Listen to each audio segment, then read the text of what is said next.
কেমন আছেন সবাই? আশা করছি সবাই খুব ভালো আছেন, সুস্থ আছেন। আমি খুব ভালো আছি। স্বপ্নাস ব্লগে সবাইকে স্বাগত। উল্টো রথের জন্য সবাইকে অনেক অনেক শুভেচ্ছা। এটা হলো আমাদের জগন্নাথ দেবের মাসির বাড়ি। বাড়ি থেকে মাসির বাড়িতে এসেছেন উল্টো রথে, সেটা সবাই তো জানেন। তো এটা হলো তার মাসির বাড়ি। দেখুন কি সুন্দরভাবে সাজিয়েছে জায়গাটা, খুব সুন্দর। আর আমাদের এখানে যে ইস্কন মন্দির, মানে নতুন একটা ইস্কন মন্দির হচ্ছে, সেই মন্দির থেকে জগন্নাথ দেব এখানে তার মাসির বাড়িতে এসেছেন। তো মন্দিরটা এখনও পর্যন্ত কমপ্লিট হয়নি। মন্দিরটা কমপ্লিট হলে আপনাদের নিশ্চয়ই দেখাবো। এই উল্টো রথের উপলক্ষে প্রসাদ খাওয়ার জন্য একটা আয়োজন করা হয়েছে, তো আমরা সেখানেই যাচ্ছি। আমরা কিন্তু চলে এসেছি। আর আমাদের সাথে রয়েছে আমাদের পাড়ারই কাকিমা, জেঠিমা, পিসি, এমনকি দিদি, মানে অনেক পাড়ার লোক, অনেক লোকজন এসেছে। জায়গাটা কিন্তু অনেকটা বড়, জানেন তো।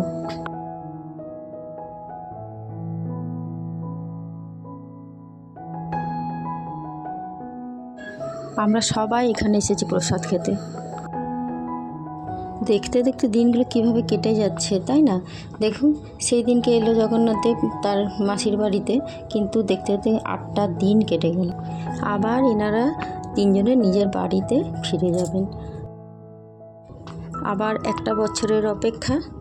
আচ্ছা, আপনাদের ওখানে বৃষ্টি হচ্ছে নাকি? আমাদের এখানে কিন্তু সকাল থেকে 2-1 পশলা হয়েছে, বেশি জোরে হয়নি। জানি না সন্ধ্যাবেলায় কী হবে।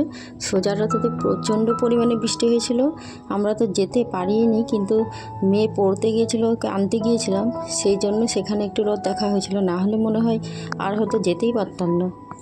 আপনাদের ওখানে কি বৃষ্টি হচ্ছে নাকি রোদ উঠেছে? আপনারা নিশ্চয়ই রথ দেখতে যাবেন। যান, খুব খুব আনন্দ করুন। আমাদের সববার কিন্তু প্রসাদ খাওয়া কমপ্লিট হয়ে গেছে। এরপর আমরা বেরিয়ে গেছি। এই দেখুন বাইরেটা।